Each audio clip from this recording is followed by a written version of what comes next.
Game of God, on est dans le verset qui sous-tend ce programme dominical, c'est 2 Timothée 2, hein, verset, commence au verset 4. Il n'est pas de soldat qui s'embarrasse des affaires de la vie s'il veut plaire à celui qui l'a enrôlé.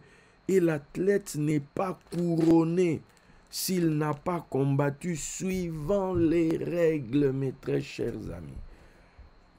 Combattre, ce n'est pas le problème. Le problème ici, c'est suivant les règles. C'est suivant les règles. C'est ça le problème. Tu vois? Quelqu'un pourra dire, mais moi je prie, mais moi j'ai pourtant, mais moi... Non. Suivant les règles. Le laboureur qui peine d'être le premier à recueillir les fruits. Oh Dieu. Vraiment. Continuons. Est-ce que quelqu'un est en train de comprendre ce que je suis en train de dire? The Game of God, c'est là pour vous réveiller. C'est là pour vous interpeller. C'est là pour vous dire que les choses de Dieu, il y a des principes. Il y a des principes, mes très chers amis. Il y a des principes. Et il est primordial que tu intègres ces lois-là.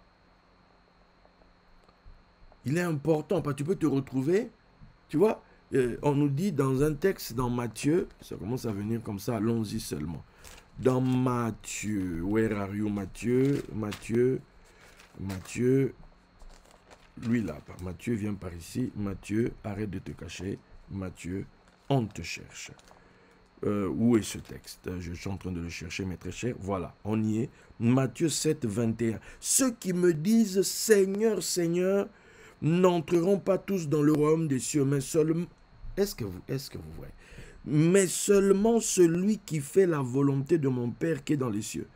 Plusieurs me diront en ce jour-là, Seigneur, Seigneur, n'avons-nous pas prophétisé par ton nom? N'avons-nous pas chassé des démons par ton nom? N'avons-nous pas fait beaucoup de miracles par ton nom? Alors je leur dirai ouvertement, je ne vous ai jamais connu, retirez-vous de moi, vous qui commettez l'iniquité.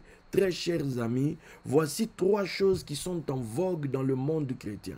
Prophétiser, chasser des démons et faire beaucoup de miracles. Ça, tout le monde veut ça, mais le problème c'est que à la fin du game, à la fin de la chose, qu'est-ce qui se passe? Il se passe que ils vont appeler quelqu'un Seigneur, donc on sait c'est à quel moment. L'apparition seigneuriale se fait à la fin.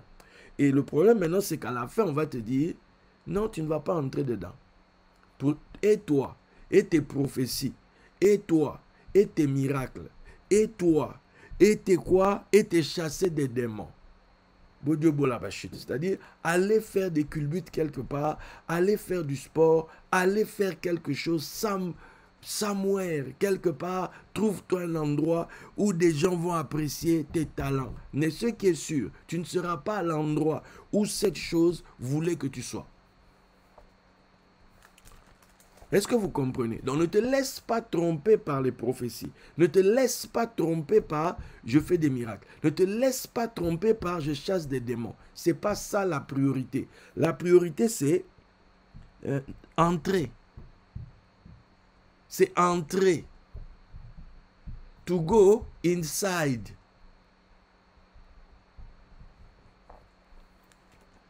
Je ne sais pas si quelqu'un est en train de comprendre ce que je suis en train de dire. The Game of God. Vous devez savoir, vous faites quoi dans cette histoire? Vous devez savoir, vous faites quoi dans cette galère? Peut-être que toi, tu es encore dans ton message religieux. Continue.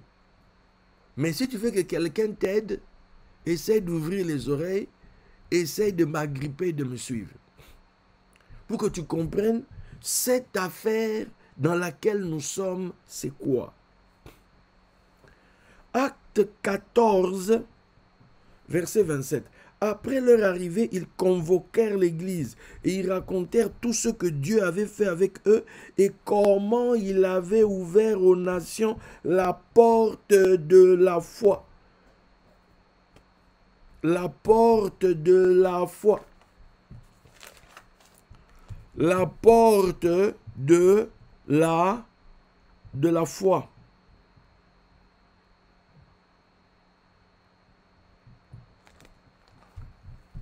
Le game of God, on pourrait l'appeler le game de la foi. The game of God, on peut aussi l'appeler le game, le jeu de la foi. En fait. Tu n'es pas là pour impressionner ton voisin. Tu n'es pas là pour faire le plus de miracles que lui. Tu n'es pas là pour prophétiser plus que lui. Tu n'es pas là pour chasser plus de démons que lui. Ça, c'est une mentalité de gamin. Je me souviens quand on était au début de notre vie de foi, les anciens connaissent ce dont je vais parler ici.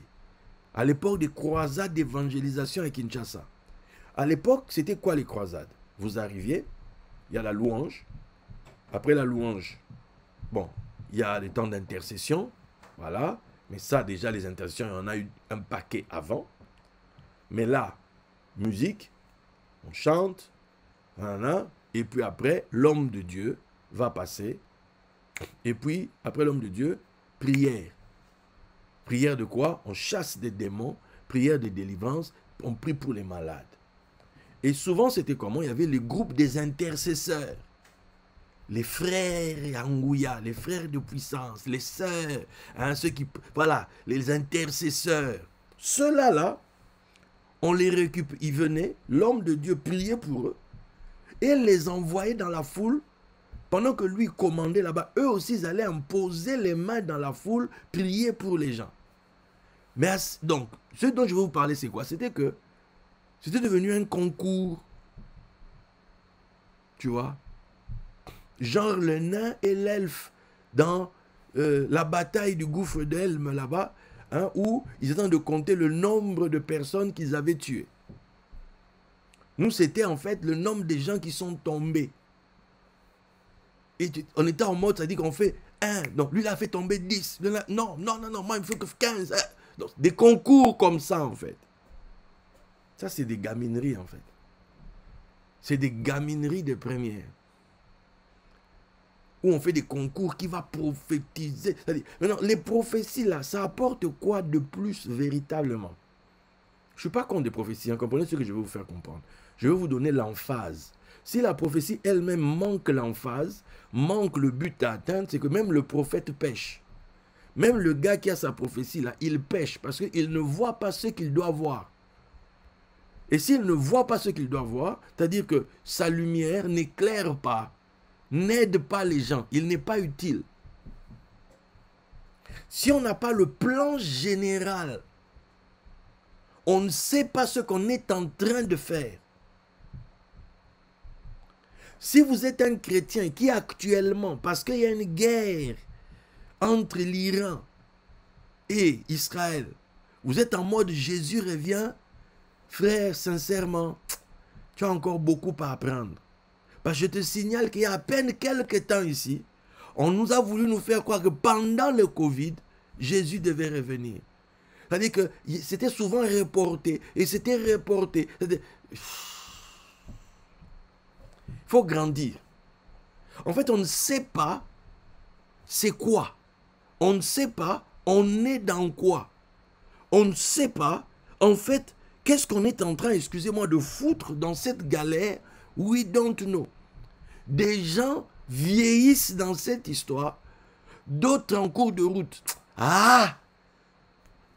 Virgule, il est dans autre chose. D'autres sont passés dans politique, d'autres sont passés dans d'autres choses. Tu sens que la vibration du cœur n'est plus dans ça. Ça, c'est resté juste maintenant un truc, une apparence. Mais le fire, le feu sacré de la chose, n'est plus là depuis longtemps. Parce que tu es passé à something else, à quelque chose d'autre. Est-ce que quelqu'un est en train de suivre ce que je suis en train de raconter ici? Est-ce que quelqu'un est en train de me suivre dans ce que je suis en train de raconter ici?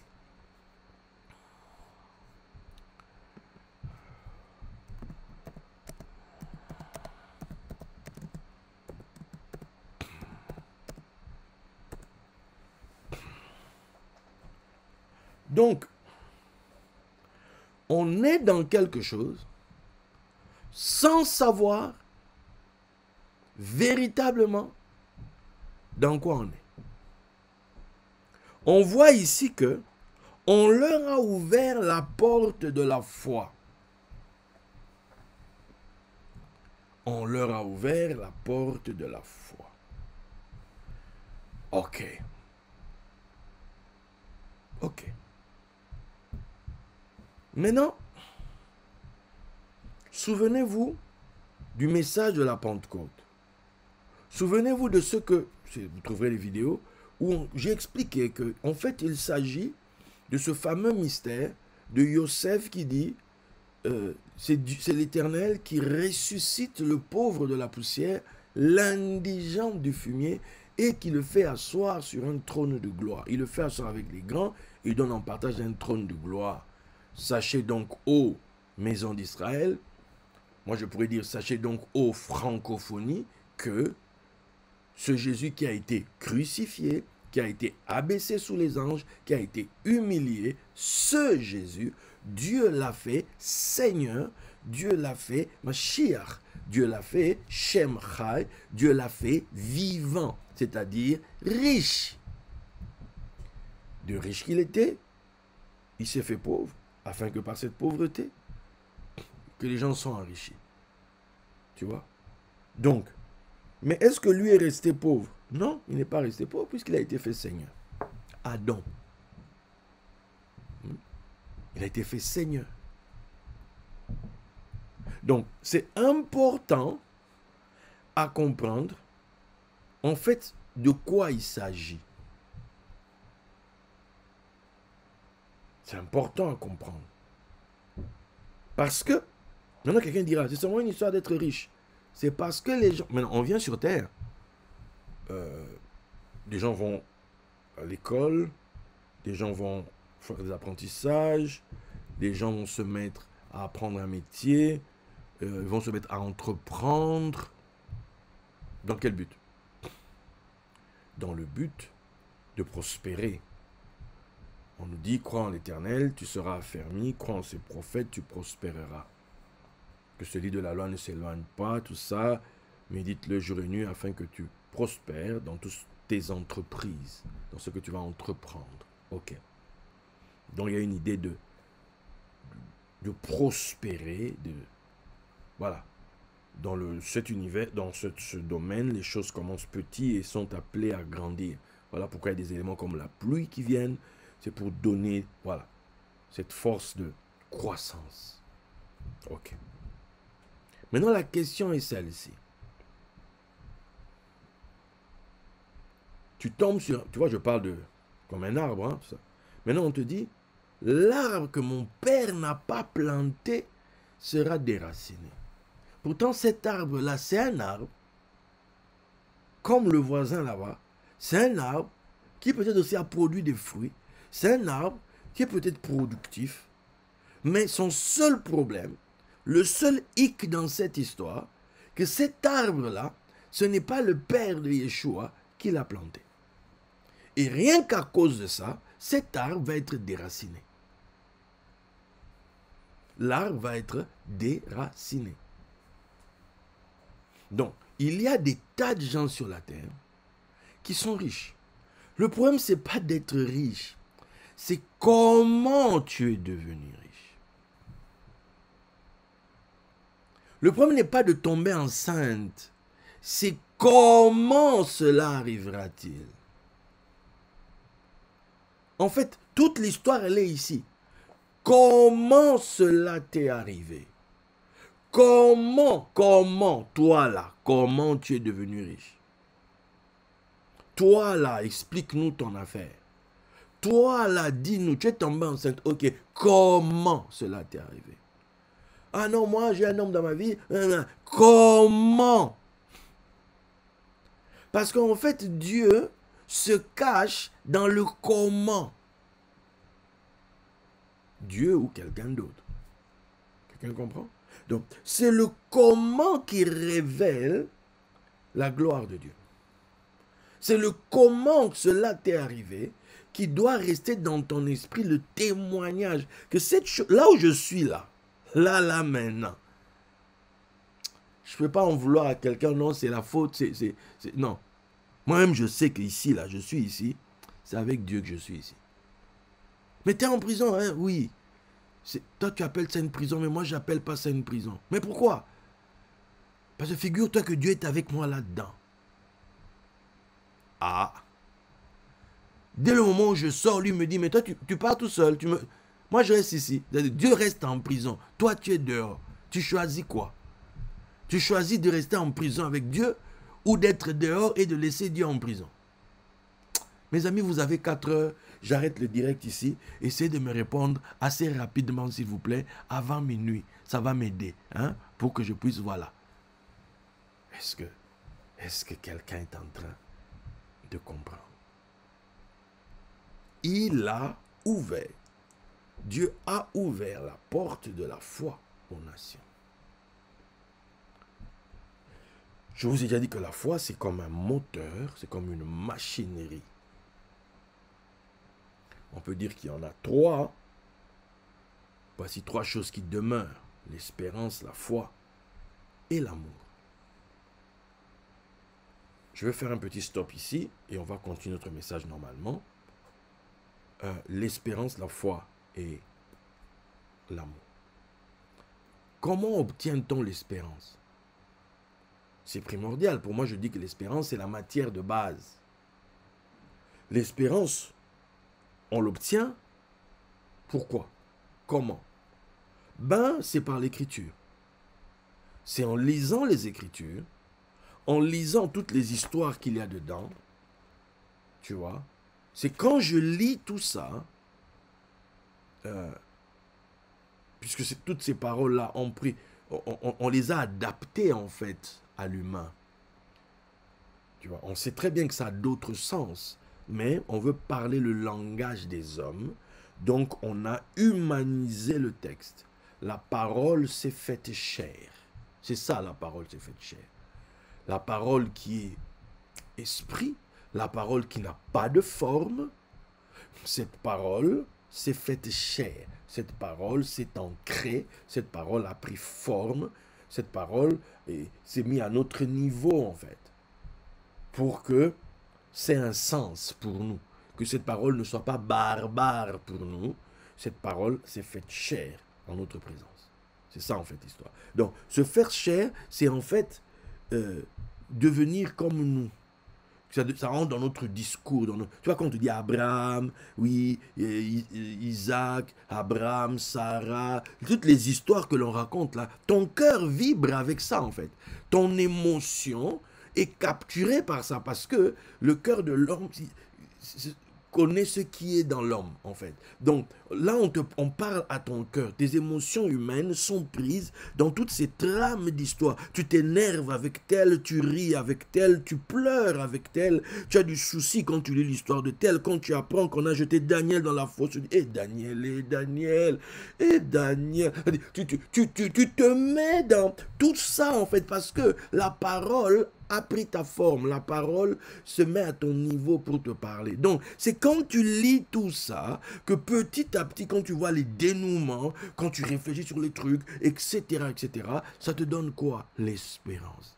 Quand tu vois finalement le sort réservé à Joseph au final, quand tu vois comment il est passé par la haine de ses frères et qu'au final, oh là là, au final, ses frères se prosternaient. Qui ne veut pas voir ça? Oh Seigneur. Tu vois que tous les problèmes de famille vont se régler ce jour-là. Les gens vont sentir que c'est moi que Dieu avait élu. Je leur disais ça depuis. Ils ne voulaient pas comprendre. Ça, c'est l'espérance. C'est l'espérance. Tu es avec Josué en train de faire des cavalcades dans le terrain là-bas pour aller zigouiller des gens. Tu te vois en plein film des Vikings ou je ne sais pas d'autres. C'est-à-dire que tu es dans l'histoire. Tout ça là, c'est pour générer en toi quelque chose. L'espérance. Ça, c'est les Écritures. Donc quand ce moteur là commence à fonctionner en toi, en fait, on commence à te transmettre quelque chose. L'espérance. quand tu commences à voir les histoires que Jésus a guéri tel malade, qui était malade depuis je ne sais pas combien d'années, qui avait toutes ces choses-là, tu te dis, peut-être que moi aussi. Dès que tu commences à dire peut-être que moi aussi, c'est-à-dire, tu commences à repousser l'échéance qui était peut-être inéluctable, que tu vas mourir demain ou tu vas mourir aujourd'hui. Tu commences à dire non, peut-être que moi aussi Dieu peut faire. Peut-être que l'espérance commence à se frayer un chemin en toi. L'espérance commence à venir te dire que, n'abandonne pas, ne jette pas l'éponge et continue d'y croire. Ça peut se faire aussi pour toi. Si ça s'est fait pour eux, pourquoi pas pour toi? Hein? C'est comme samedi ici. Il y a un monsieur quelque part ici en France. Il a gagné 14 patates, mes amis. 14 millions. J'ai dit, oh Dieu, la machine fonctionne toujours. Tu as 14, en cette période ici, quelqu'un gagne 14 millions. Mes chers amis. Donc, ça ne doit pas t'abattre, ça ne doit pas te dire... non, ça doit te dire, c'est que ça continue. C'est que le truc ne s'est pas arrêté avec l'autre là-bas. Non, ça continue. C'est possible. Ça, c'est l'espérance. L'espérance, tu es là, tu espères. Ça te fait garder la tête hors de l'eau. Tu refuses de mourir. En fait, avec l'espérance, tu arrêtes de descendre dans la fosse. Avec l'espérance, tu arrêtes de descendre dans la fosse. Tu tournes ton regard de nouveau vers le soleil. Je vais vivre. Je ne sais pas encore comment, mais je sais une chose, je vais vivre. Oh, je vais vivre. C'est-à-dire que l'espérance se dit, il n'y a rien à faire. Je refuse de mourir, je refuse. Tu vois, je refuse. Je ne sais pas encore comment ça va se passer, mais je dis que je refuse. Maintenant, quand maintenant l'espérance a pris sa place, l'espérance a dressé son trône dans ton cœur, quelque chose se passe. Maintenant, on te dit, la ferme assurance des choses qu'on espère. La ferme assurance de l'espérance. Parce que là, maintenant, l'espérance, quand elle a pris place dans ton cœur, tu as pu comprendre que on parle de l'espérance de la gloire. On te propose quelque chose, c'est l'espérance de la gloire. Voilà. En Christ, c'est l'espérance de la gloire. Point barre. On clôt les débats, on arrête de discuter et on décide d'espérer, mes amis, d'espérer. L'espérance de la gloire. Allez, tel que je suis ici, rien à faire. Moi aussi, je vais connaître la gloire.